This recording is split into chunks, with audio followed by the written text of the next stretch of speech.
Yang saya perhatikan itu yang masih tidur itu yang tiba-tiba terlempar dari kursinya, tapi masih di gerbong itu. Tiba-tiba secepat kilat langsung terdengar benturan yang sangat keras.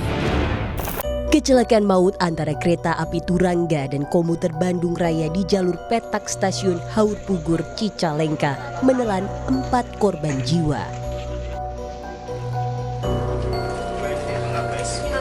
Duka dirasakan keluarga masinis muda komuter lain Bandung Raya Julian Dwi Setiono. Julian Dwi Setiono memulai karir menjadi masinis sejak tahun 2014. Melalui Instagramnya @zuliands, korban beberapa kali membagikan foto menggunakan seragam masinis kebanggaannya. Jenazah Julian Dwi Setiono dimakamkan di TPU Legok, Astana. Di mata sahabat, Julian selalu dikenal baik dan sosok yang ceria. Kalau punya sosoknya baik dari dulu, nggak pernah neko-neko, bercandanya orangnya riang gitu, nggak pernah murung, selalu kalau ada masalah sering ya dia nggak pernah cerita kemana-mana, selalu dipendam gitu. Kalau di lingkungan kita baik sih orangnya.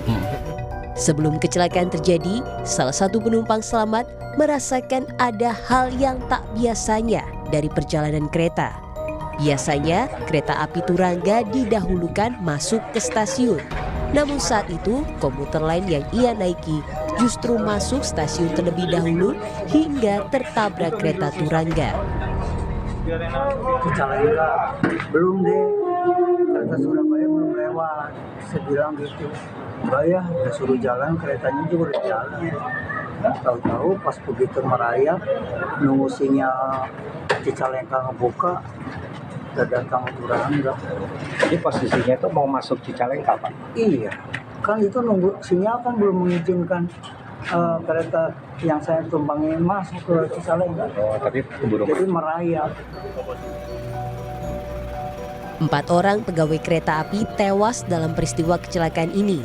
Mereka adalah masinis kereta Bandung Raya Julian Dwi Setiono, asisten masinis kereta Bandung Raya Ponisan, pramugara KA Turangga Adrian, dan seorang pegawai bernama Enjang Yudif. Kereta api Turangga dan komuter Bandung Raya bertabrakan di satu jalur yang sama dari 2 arah berbeda. Saat ini, PT Kereta Api Indonesia melibatkan Komite Nasional Keselamatan Transportasi untuk menyelidiki penyebab tabrakan 2 kereta di Cicalengka. Tim Liputan, Kompas TV.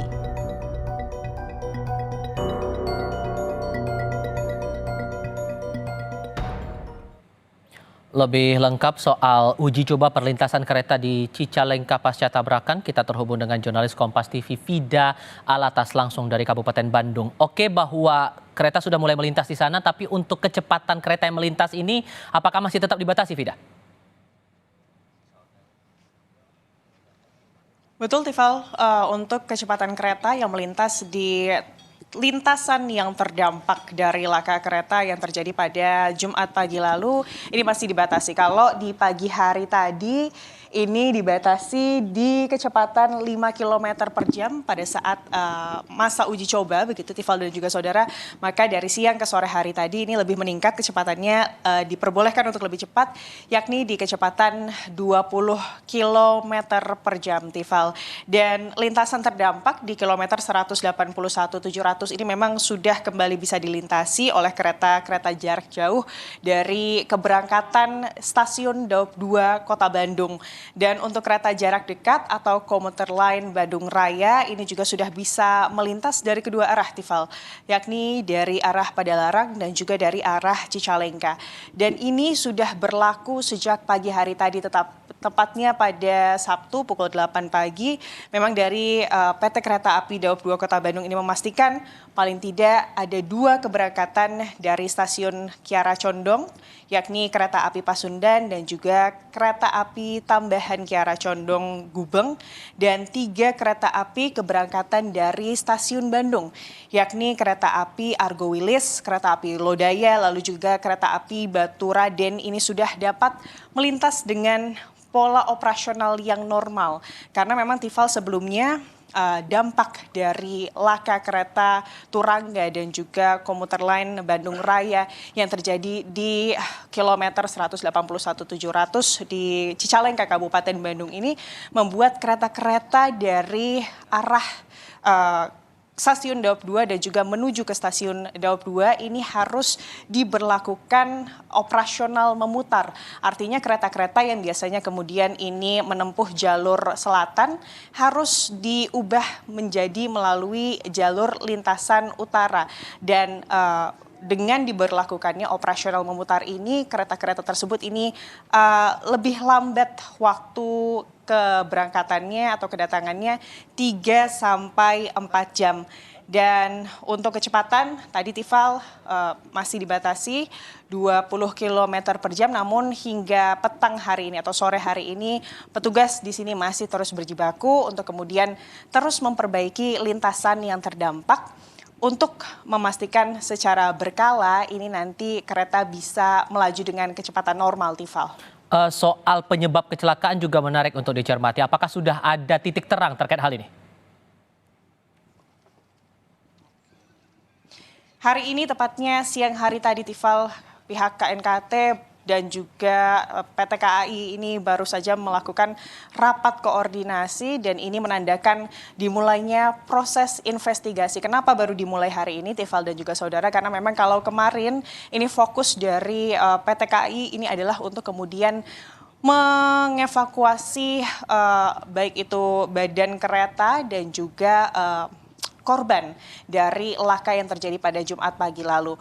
Dan selain itu yang menjadi fokus PT Kereta Api selain dari evakuasi adalah memastikan bahwa lintasan atau operasional di PT Kereta Api ini dapat kembali berjalan dengan normal. Untuk itu di siang hari tadi yang kami dapatkan keterangan dari pihak KNKT yang sudah dilakukan atau dimulainya proses investigasi ini adalah dengan kemudian melakukan penyelidikan atau wawancara dengan sejumlah petugas dari PT Kereta Api dan juga selain itu pihak KNKT ini juga sudah mengumpulkan beberapa data baik itu data dari stasiun Haur Pugur maupun dari stasiun Cicalengka. Dan selain data dari kedua stasiun tersebut, data-data yang juga digather atau dikumpulkan oleh KNKT ini adalah data dari lokomotif-lokomotif yang terlibat kecelakaan. Atau ini bisa disebut adalah black box-nya kereta atau secara teknis ini disebutnya adalah data logger dari kereta tersebut.